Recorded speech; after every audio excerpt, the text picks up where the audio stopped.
Just weeks after the deadly shootings in Santa Fe, Texas lawmakers hear more ideas to improve school safety. I would much rather have a well-trained, officer in my school than, a metal detector every day. We look at the ideas getting through to lawmakers and who's being left out of the debate. Doctors say they need medical treatment, but healthcare companies refuse to pay. Now the death of a baby boy is shining new light on how poor oversight from the state is hurting many Texans in need. Do you like the fact that your insurance costs are going up so much? Do you like the fact your deductibles are so high? Do you like being cheated on these things? One Texas candidate lays out a new vision for health care, how his plan aims to put pressure on insurance companies to clarify costs.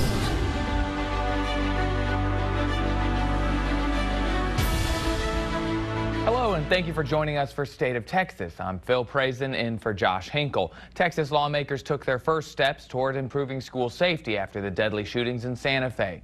The Senate Committee on Violence in Schools and School Safety focused on hardening schools and adding security, but they heard proposals that went beyond locked doors and metal detectors, and Steffi Lee has the details.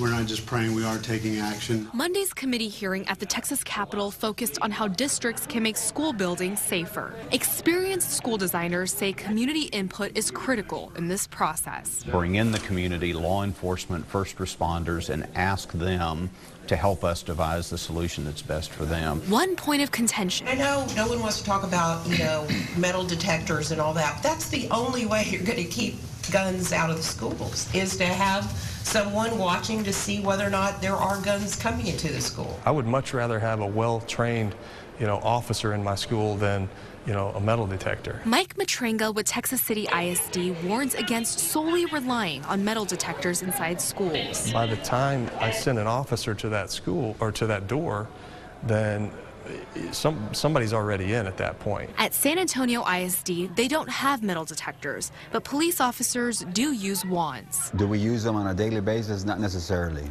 What we use more is visibility. Visibility and the community policing style of policing, engaging with the students and their parents and the faculty and staff, again, developing those relationships so everyone, if anyone is in a crisis or wants to reach out to police, we want to be that resource. A lot of different ideas are getting discussed right now, whether it's arming teachers, expanding the school marshal program, adding more police officers, or hardening school facilities by adding metal detectors. The Senate hearings do not address any restrictions on guns, but a group of young activists wants to change that. Organizers from the Austin chapter of March for Our Lives protested to press lawmakers to include input from people pushing for stricter gun rules. They say they want to be part of the conversations that affect the lives of students across Texas. Our lawmakers don't necessarily care to hear our voice on this. They only want to hear from people who they think will further their own agenda, and they don't want to hear from kids who are against arming teachers because it's ludicrous and adding more guns is not a solution. Lawmakers will consider one measure about guns. The House Criminal Jurisprudence Committee will hear public testimony on June 25th on so-called red flag laws. Those laws allow authorities to take firearms away from a person who may be a threat to themselves or others. Texas Democrats will head to Fort Worth next week for their state convention. They'll lay out their platform and priorities as the party tries to win their first statewide race in more than 20 years. And one of the candidates hoping to break the streak is Mike Collier, Democratic candidate for lieutenant governor, and he's here with us this morning. Thanks for joining us. Glad to be here. So, for somebody who doesn't know, turns on the TV, what's going to happen at the convention? What is it? What happens there? And why is it important? It's an opportunity for all the Democrats in the state to get together, compare notes, talk about how we're going to win the election. It takes a big ground effort to win an election, and just build relationships, camaraderie, and then, of course, from my perspective, is an opportunity to make sort of my coming out speech, as all the candidates will. Nice. Could I describe it as like a huddle for like before a basketball game or something, when everybody gets together, compares strategy, and then we got to go execute? That's a great analogy. Absolutely. Okay. How much of it is that, and how much of it is it networking or partying or whatever? Well, I think all of the above. Yeah. I mean, it's a human operation. I mean, we're Democrats for a reason, because we want to accomplish some things politically in society. We're unhappy with the state of politics. We're unhappy with the state of our state, and we're very passionate about it. We're very energized. So it's fun to come together. We're like like-minded. It's also important because then we compare notes, we leave the convention, and we go out and we win. Do you think you're going to win? It's been 20 years. Well, it's been 20 years, but people are very, very dissatisfied with politics right now. For a lot of reasons, what's happening in Washington is very unsettling to a lot of people. And then if you look at what's happening in the state, I mean, people are furious about public education. They're furious about property taxes. They're furious about health care and the issues there, which we'll talk about. They're furious about gun safety. And they know that the Republicans are not addressing these issues or solving problems. They're wasting time with bathrooms and all sorts of stunts and gimmicks. So, of course, we can win. So you rolled out a big statewide health care proposal this week. Right. For somebody who, what's kind of the cliff notes of it, as in what will it change? What does this do that we're currently not doing? Well, first of all, we need to bring the cost of health care down for everyone. So people are paying, they're very worried about their insurance, their premiums, their deductibles. It's growing much faster than inflation. It has been for years. It's likely to continue. It's a real concern for people. So we need to do three things. The first won't surprise you. We need to get people covered. So healthy people need to sign up on the exchanges. The federal government isn't encouraging that anymore. We should. Second, we should expand Medicaid. It's a good deal financially. 33 states have figured this out. We need to figure it out. It's a very good deal financially. And then we need to do some innovative things in terms of the cost of health care. Some technological solutions that we should drive towards, some really interesting things that are happening there. And then finally, and perhaps most importantly, is transparency on billing, all right? So this is what people want. Insurance companies need to tell us how much they're going to reimburse. Service providers need to publish how much they charge. When people know what it costs, we can cut better deals and the cost comes down. But how do you make private companies do that without the government telling them what to do? I mean, because if they wanted to do it, they would already be doing it. Oh, they don't want to do it. No, the companies don't want you to know how much things cost. So this would be the state of Texas telling them to do that? We would require them to do that. And if we were to, again, it's to have insurance companies publish their reimbursement rates so everybody knows, service providers publishing their cost of service, all the way down to the aspirin. Show us what it costs. Then you'll see prices on health care coming down. That's one of the biggest problems. That's what we have to do. People don't know what exactly they're paying. People don't know what they're paying. But if a skeptic out there or somebody on the Republican side will say, well, I didn't like the government involved with the Affordable Care Act or Obamacare. I didn't like that. Why am I going to like this? I mean, it seems like just more of that. How excited are they about increasing insurance costs? I would flip it right on his head and say, do you like the fact that your insurance costs are going up so much? Do you like the fact your deductibles are so high? Do you like being cheated on these things?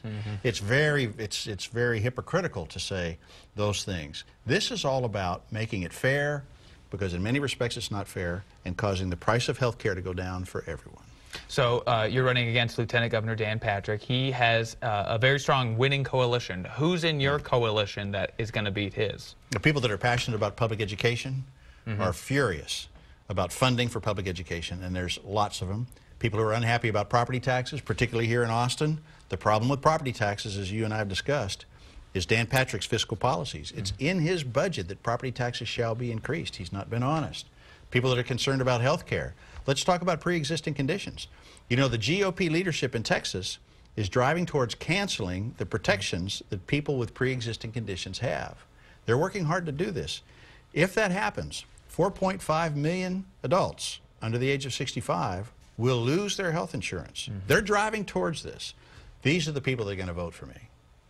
Mr. Collier, thanks for joining us. Thank you very much. We reached out to Lieutenant Governor Dan Patrick to get his response to Collier's criticism. His spokesperson pointed us to his Friday speech at the Texas Republican Party convention. Here's part of what he had to say. We have been fiscally sound. Last year, we only raised the budget 0.2%, not 2%, 0.2, because that's all the money we had to spend. And we stood firm and protected the rainy day fund.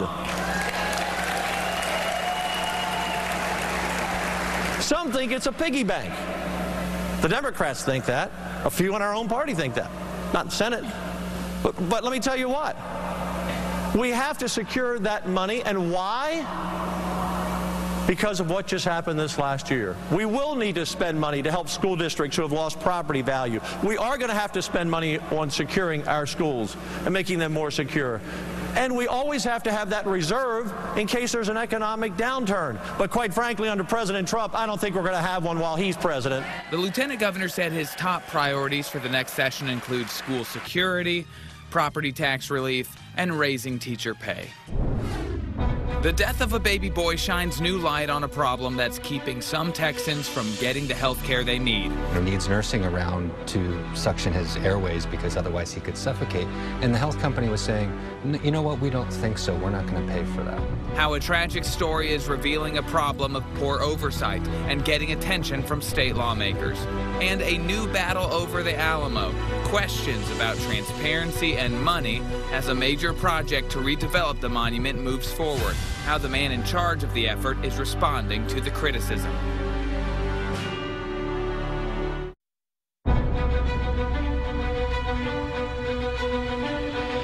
Doctors say they need medical treatment, but healthcare companies refuse to pay, sometimes with tragic results. An investigative report uncovered how the push for a profit contributed to the death of a baby boy, and it's shining new light on how poor oversight from the state is causing pain for many Texans in need. This week, the Texas House Human Services Committee will meet to discuss the information uncovered in the Dallas Morning News investigation. And joining us now is Dave McSwain, the lead investigative reporter on the Pain and Profit series. Thanks for joining us. Thanks for having me. So tell me what you can about how this started. Well, this started, I'm based in Austin here, and had heard from several parents who were being merged into this new program that their children, who are very disabled, very sick, often require tracheostomy tubes to breathe, machines to pump air into their lungs, were being denied some really scary things, like home nursing, things like that. And it was all new to me. And I just heard that they were struggling to get this care. I started asking some questions, and I heard about a little baby in Mesquite who had a really tragic outcome as a result of some denials in a similar program. Something that stood out to me in your report was the doctor would recommend one thing, and that thing wouldn't translate into services. How did that happen, and does that happen a lot?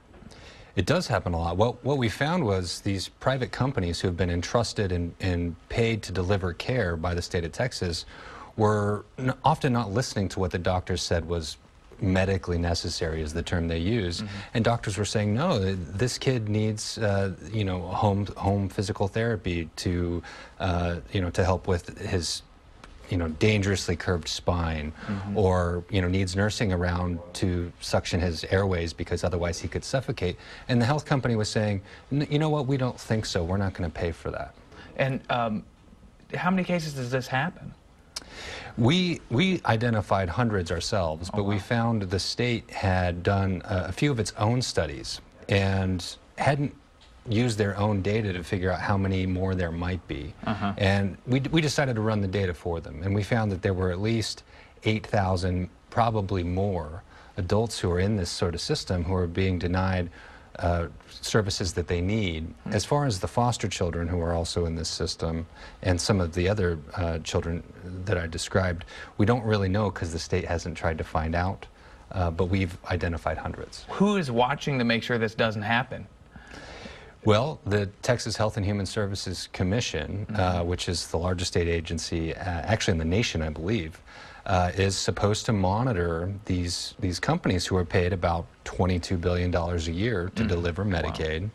And we found chronic lapses in their oversight and repeated failures to enforce standards of health care and to enforce the contract. And we found that often when companies should be fined for failing to deliver care to really sick children and adults, they weren't fined. And so what have you seen from lawmakers? Has there been any action since you guys have first published this? Yes. Two representatives in the House who sit on influential committees have called for hearings. One being Richard Raymond, a Democrat from Laredo. He has a hearing this week, I believe, and then next week, Sarah Davis, chair of General Investigating and Ethics, will hold a joint meeting with another committee to investigate a lot of the things that we pointed out in the series. Some of the questions I heard from lawmakers were, should we take really sick kids, children who need home machines and nursing and all those things, should we take them out of the system? Should we do it the old way where the state pays doctors? Or is there a better way to enforce standards of care on these companies? What can be done to beef up this agency which has been failing for years?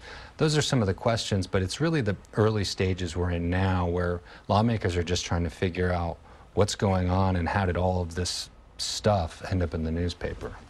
Dave McSwain, thanks for joining us. Thanks for having me.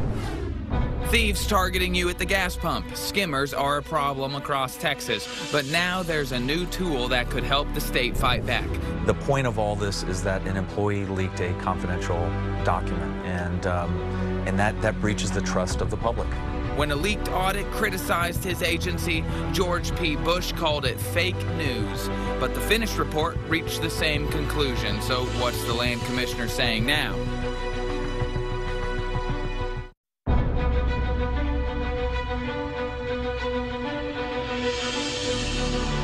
Fake news. That's what Land Commissioner George P. Bush called a leaked report that criticized how his office manages our state's most historic landmark.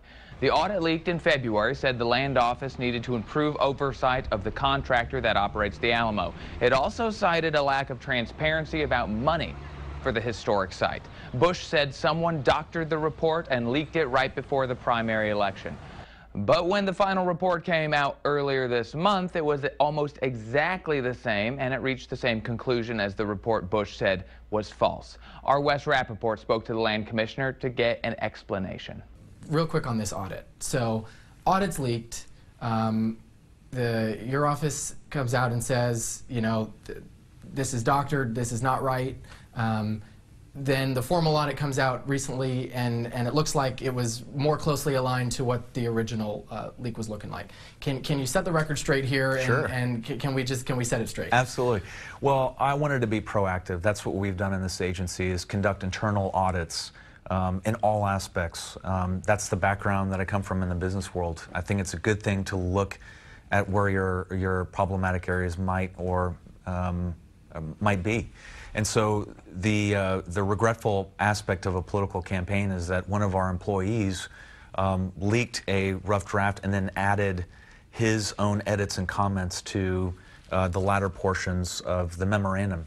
So even though the conclusions and recommendations may largely be the same, there are some differences, and we've already proactively been working on those recommendations to ameliorate all of them.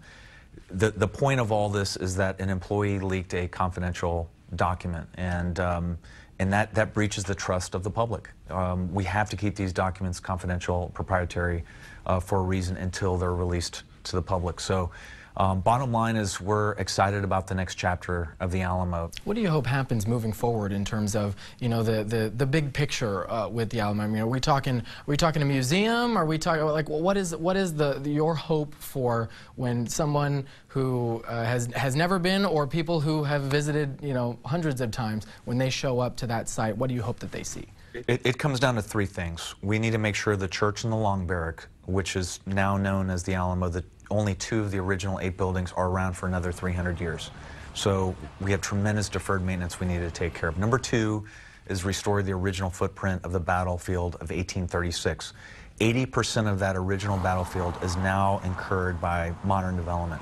So we need to reclaim more area to give visitors, the most visited site in the state of Texas, a sense of what that actual battle looked like. And then finally is a Texas-sized museum and visitor center, which would showcase the Phil Collins exhibit, the most important Alamo-related exhibit in the world, so that when these millions of visitors come, they actually can understand the narrative behind what the Alamo is, the story of the revolutionaries, the 300 years that will be celebrated on its anniversary in 2024. So these are 3 very important objectives that we have. Time is running out, and that's why we're working really hard with the city to make it happen. One controversial part of the Alamo restoration is a proposal to move the cenotaph. That's the gravestone of the Alamo defenders. The San Antonio City Council must approve the multi-million-dollar plan since the city is part of the agreement for the redevelopment. They're holding a series of public meetings before the final vote, which could come later this summer. A crackdown on crooks who try to steal your credit card information at the gas pump. This is organized crime. It's a real sophisticated operation. See how one state agency is trying something new that could stop the thieves in Texas.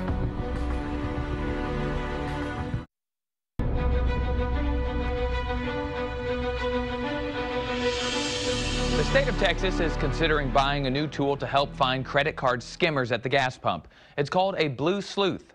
It detects the Bluetooth signal from a skimmer that transmits credit card information to the crooks. The state agriculture department monitors gas pumps. They've been trying to get rid of skimmers since the first one showed up in East Texas. We cracked down on that because they moved. Then they moved to Katy. Then they hit Austin. And so the harder we are on them, they pick up and move. So it's not just some guy off the street, you know, a petty theft. This is organized crime. It's a real sophisticated operation. The blue sleuths are pricey, about $1,000 each. But Miller says if they'll protect consumers, he'll find a way to pay for them. California, Nevada, and the Department of Defense are already using the devices. Thank you again for joining us for State of Texas. I'm Phil Prazen. We'll be back next week to bring you an in-depth look at Texas politics.